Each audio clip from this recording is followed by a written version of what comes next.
This is the Mad Scientist Memo. The Mad Scientist Memo. Here we go. Welcome back to episode 2 of The Mad Scientist Memo. So, we're doing part 2 of a very interesting series, a very interesting Two-part two-part series. series, where we talk about the powers of the Incredibles family. In the last episode, oh wait, before anything, I'm your co-host Zehra. And I'm your co-host Shreya. In case you didn't know, in case you didn't watch part 1, I actually think you should go watch part 1 Yep. so that part 2 makes more sense. Yeah. But Nevertheless, it's okay. Yeah. Nevertheless, let's dive in. We're talking about the three kids today. Right. We're talking about Violet Bar, we're talking about Dash Bar, and we're talking about Jack Jack. I love that child. Oh my god, I love that baby. He is just a nuisance, isn't he? I know. I love him too. But starting with Violet Bar. yeah, let's just dive head in, cannonball into Violet Bar's powers. That's right.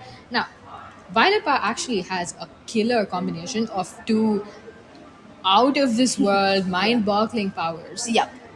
Which We have- it's actually crazy because both of them are they're both equally intense. Yeah. One of them is invisibility. Like she has the power to become invisible. And the second is the power of generating force fields, which in a lot of circumstances during the movie saves her and her family Right. from imminent death. And as crazy as the powers are, we are here with some even crazier theories to try to form some sort of rationale. To those powers. Yeah. So we have three theories explaining her invisibility. Yep. And we have one theory to explain her force field power. Yes. Generating power. Yeah. So Shreya, let's just dive in. that's right. Take us through what the three theories are for invisibility. Yeah. So I'll definitely be referring my notes a little. Forgive me, but it's This so part, this technical. segment is really technical. It's so technical. But it's okay because I think the only use of my 11th standard physics that I have, actually applied in the last 3 years is this next 10 minutes ever. So let's just get into it. That's right. So for invisibility, we have three main theories that we think Could explain it, right? First is something called cloning. Cloaking. Yes. Cloaking. The first one Whoops. is cloaking. The second one is a shift in the reflectance spectrum. And the third one is a change of refractive index. Okay. So let's just talk about each of them a little bit more. Okay. So we don't just like name drop and then, each to their own. That's right. Right. So talking about cloaking. So it's actually kind of crazy what the concept of cloaking is. The concept of cloaking is that there are these nanomaterials or like these micromaterials which have these tiny, tiny particulate structures that have the ability to bend electromagnetic waves, Okay. light Okay. around them. So they Whoa. basically bypass them and then go back into their normal route.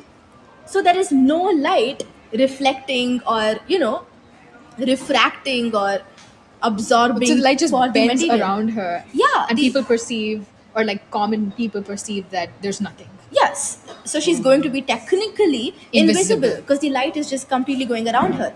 So this is a theory that we postulated based on the fact that there are already these kind of materials being brought into existence by scientists. Whoa. And they're called meta materials. We'll Wow. definitely link the references and the scientific articles that's for right. these on our Instagram. That's true. Right? So there obviously are cons to each of these theories. We'll discuss that as well. So over here, some of the cons are that there is a very narrow spread of wavelengths that this might be able to work Okay. for, along with very specific angles that this perception will actually Got work. it, got it. right? So all of the scattering issues combined, we're basically looking at a near, optimized, most efficient got version it. of metamaterials.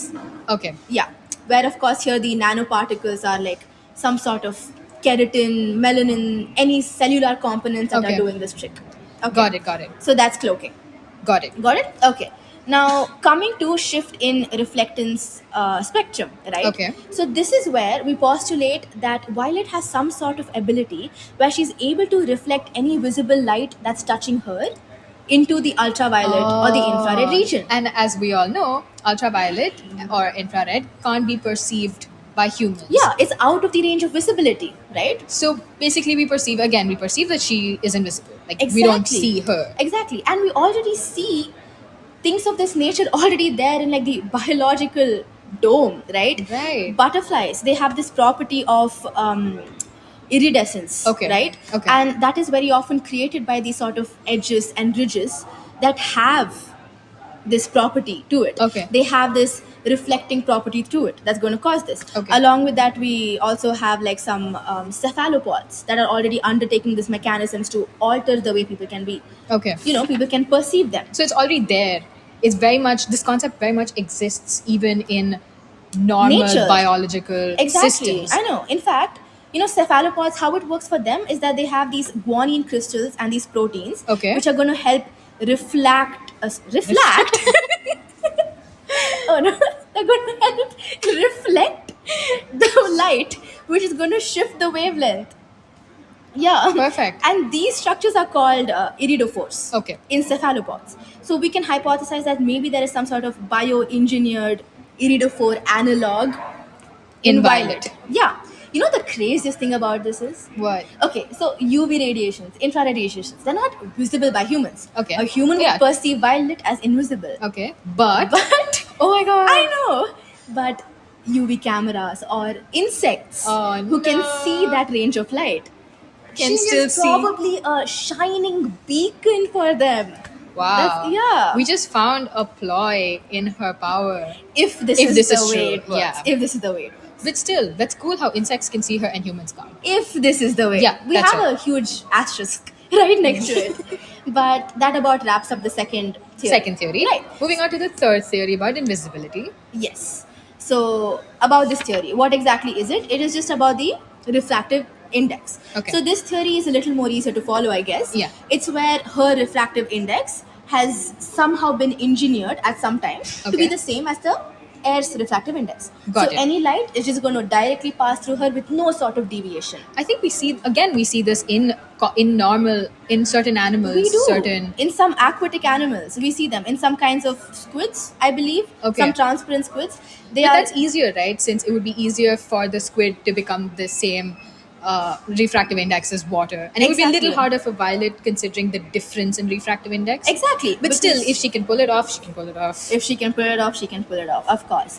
And of course, some difficulties for this is also going to be like the structure. The solid structures in her body have to have some sort of like optical vacuoles. Yeah. The density of the solids is going to throw that entire theory off. Got So it. she probably has to have some cellular rearrangements, Yeah. some optical vacuoles that that is able to neutralize her solid state of refractive index to that of air. Got it. Right.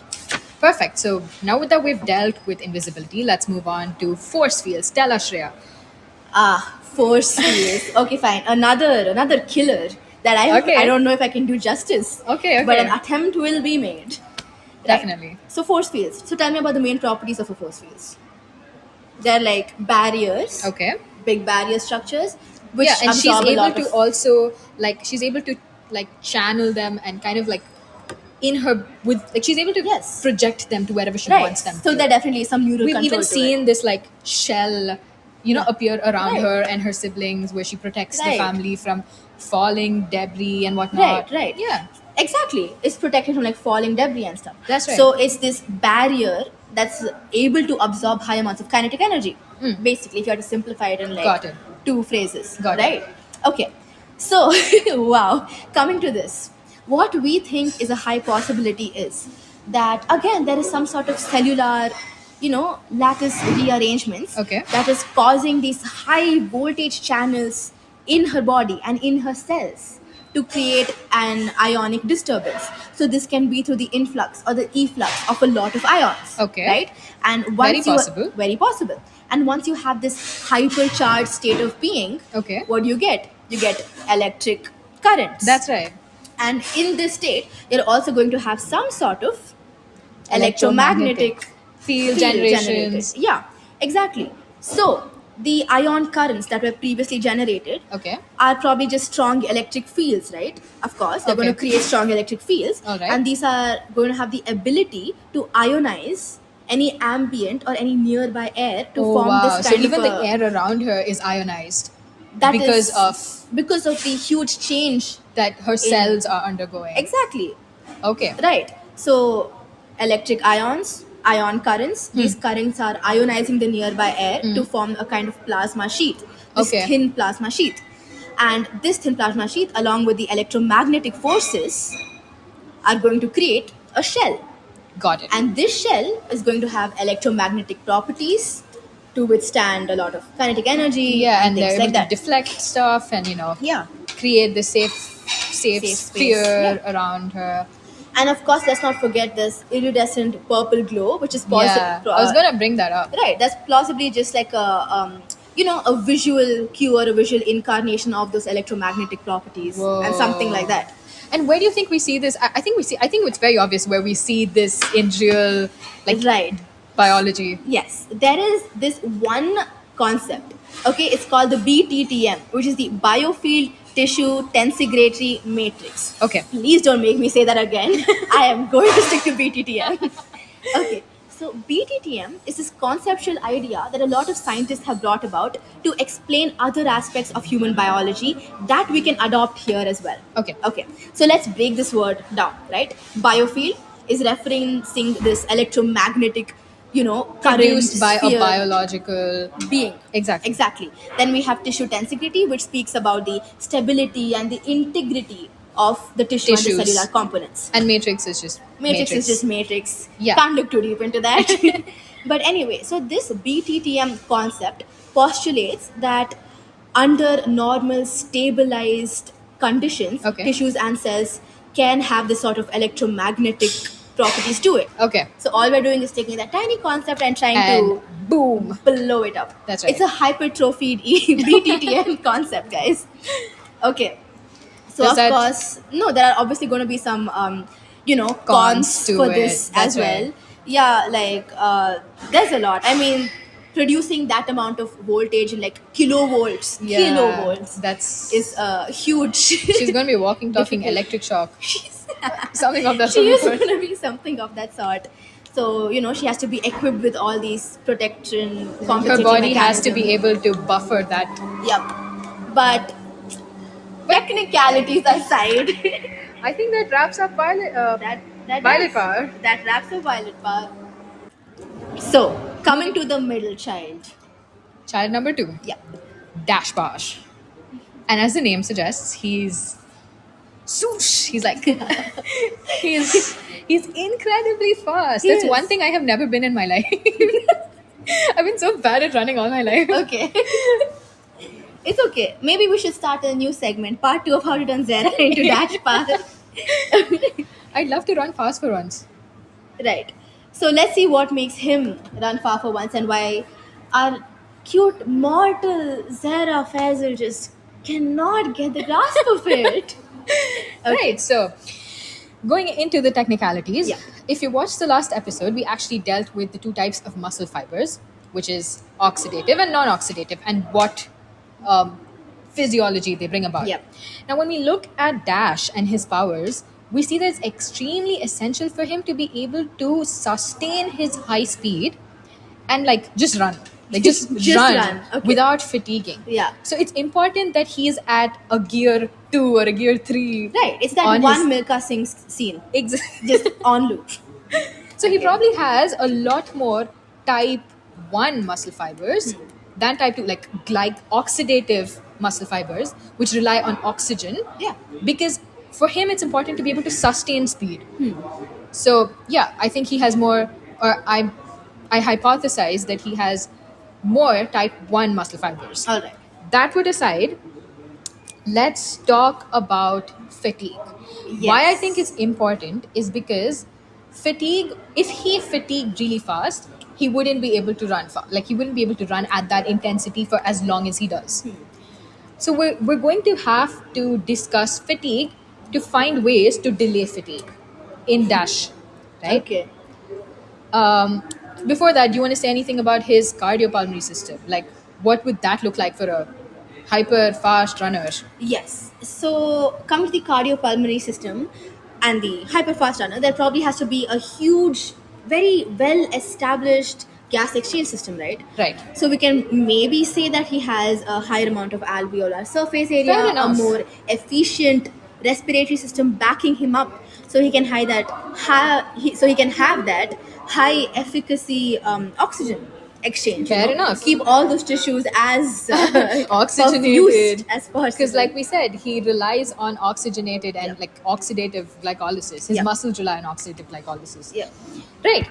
Coming back to fatigue, there's actually two theories of fatigue, Shreya. Did you know that? That they're constantly pit against each other. other? There's a lot of dispute over either of their credibility. All right. One is called the central governor model. Okay. And the second one is called the peripheral limitation model. See, this central governor model says that fatigue is largely a central phenomenon. Right. It depends on the brain, like the brain controls fatigue.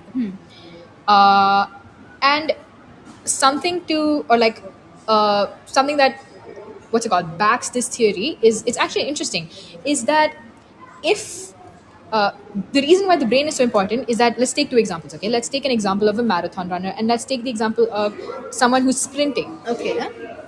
The reason why the central phenomenon makes sense is, if it was not the brain regulating fatigue, then both these runners would have run to the same distance with the same intensity and fatigued at the same time. Okay, wait. So I kind of get it. You're saying that because a marathon runner has His so brain much knows, ahead of him. Yeah. his brain recognizes that he has to be able to optimize energy, Right. so that he's able to run longer. Okay. He's able to sort of regulate when his muscles fatigue, Okay. as opposed to a sprint okay. runner.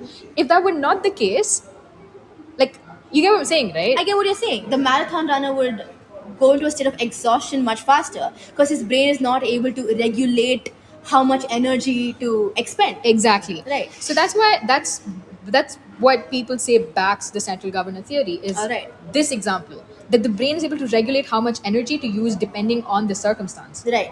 The second theory, which I just name dropped nonchalantly some time ago, is called the peripheral limitation model, Right. which essentially disregards the role of the brain and says that fatigue is only a peripheral phenomenon that depends only on the buildup of like metabolites like lactic acid and carbon dioxide and and protons, which make the environment acidic, which are byproducts of muscles respiring. The buildup of these toxins cause muscles to fatigue. Again, this makes perfect sense, but what's standing in its way is the marathon runner and the sprinter example. Right. Is that there is definitely a very vital role played by the brain in regulating energy reserves and optimizing energy reserves. Do you think that ideally maybe reality would sort of point towards there being a good combination of both these theories? Very possible. Yeah, because also I'm not sure if you remember, but in our physiology practicals back in the day, Mosso's ergography. Mosso's God, I ergography. hated that thing so much. Oh, I love Mosso's ergography. Okay, personal beef No, with Mosso's aside. I did not like it. It was basically this experiment where you're trying to check the fatigue and how fast you reach it in different conditions. That's right. And if you remember, we had 3 conditions to verify it under. Yeah. One is Normal. One is motivation, the effect of motivation. yes, And one is the effect of blocking venous return, like, exclusion. yeah. Yeah. And one Venous is and atrial. an atrial Yeah. supply. So if the first one checks the effect of the brain, which is motivation. The second one checks the effect of clearing metabolites, which Yes, is venous exclusion. exactly. And the third one checks Arterial. the role of arterial blood supply, which essentially brings oxygen. Yes. So that's actually very interesting Right. link. Yeah. That is a very good link because Perfect. this analogy, the entire base of Mossos, is just verifying that you need the brain. You also need the Clear- periphery. Exactly. Yeah. Yeah, you're right. It actually makes sense that both these theories have a certain level of have credibility. Yeah. Let's also talk about something called the thermoregulatory unit. High intensity running generates immense heat, and fatigue sets in when the core temperature approaches critical limits. Makes sense, right? Yes. So there's probably some sort of changes in his body which bypass this thermoregulatory unit. So despite his despite his core temperature increasing, or he has processes in place that prevent the core temperature increasing, Right. he's able to delay fatigue.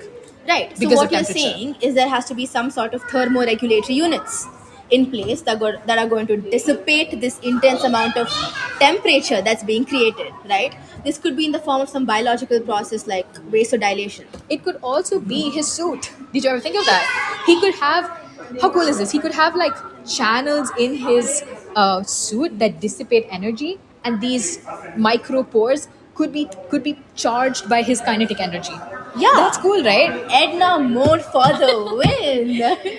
Edna is also a vibe. Yes. You know who Edna is? Guys, Edna is their personal suit maker. Yeah. Superhero suit maker. Superhero suit maker, fashion designer, Fashion designer. bioengineer. She is everything. She is every woman. Fair enough. Yeah. So that wraps up That Dash. wraps up Dash. Alright. Coming to our baby of the group, the nuisance that we all know and love. Jack Jack. Jack Bar. So Jack is this myriad of kaleidoscopic miracles. I swear, bro. Yeah. So Just Jack run Jack through is his powers. he's essentially capable of morphing into anything he wants and doing absolutely anything he wishes. Yeah. Like his powers, they're so broad, and like he's capable of doing so many like such different broad things. It's crazy. It is crazy. And we rule it down to two things. One is the role of stem cells, and two is the role of epigenetics. Yes. Let's first talk about what epigenetics is. Epigenetics are basically heritable changes that to your DNA, okay? Yep.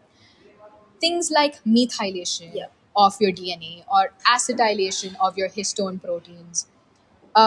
And the way Vasudevan describes it is it's like Okay. the way Vasudevan describes it is like writing code with pencil. So it's very possible for these modifications to be transmitted through cell division. Yeah. But it's also possible that through after a few generations they just disappear. So it's just very temporary, but also it gets transmitted through Right. generations. Okay. Right. So that's epigenetic modifications. So how does that play a role in Jack? Uh, so they cause intermittent changes to your DNA, right? Right. They're there sometimes, they're not there sometimes. So if they're able to modify DNA like that, Then they probably have the ability to take one existing structure, turn it into whatever, that's true. and then come back to this base That's system. true. where it's And you kind know of- what's interesting, Shreya, is that during early embryonic development, there's actually a lot of studies done on mice.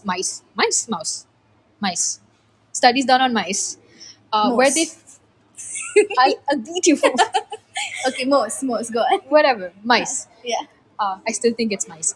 There were a lot of studies done on mice where they found that between the 13th and the 16th day Right. of mouse development, so the 13th day, they started losing methylation, and the 16th day, the DNA of these mice started remethylation. So Right. it's very probable that Jack's cells are stuck in a phase between this Right. demethylation and remethylation. Right. So they're basically just stuck in a state of eternal confusion, right? Where they're just going about testing different things out, here a little, there a little, and then coming back, right? Fair enough. Yeah. So we've talked about epigenetics, Right. epigenetic modifications. Now let's go to the role of pluripotent stem cell regeneration. Yes. Pluripotent stem cells, they're basically developmental. They basically induce developmental plasticity. Right.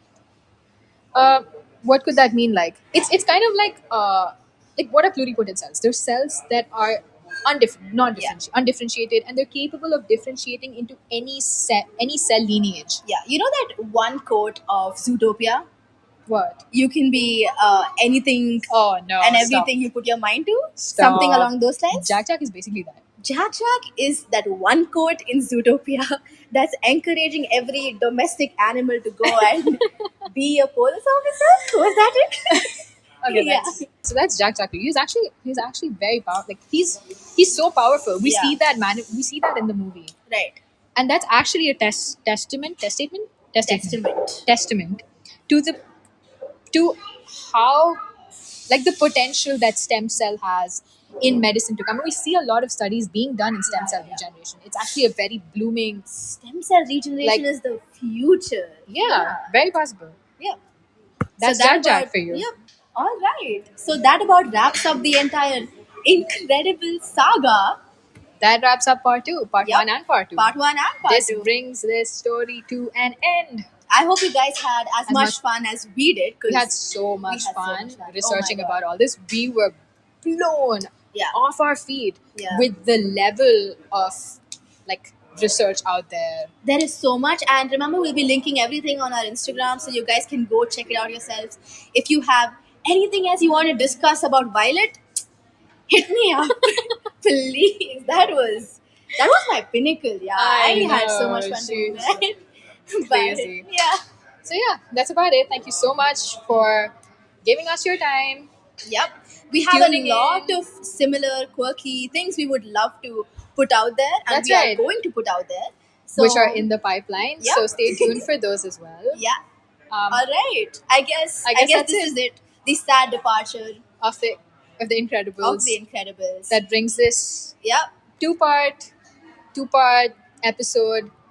What's it called? Series to an end. Mini series. Yep. So I guess that's the end of Mommy Turned Elastic and some more cool facts along with it. All right. See you soon, I guess. Bye. Bye.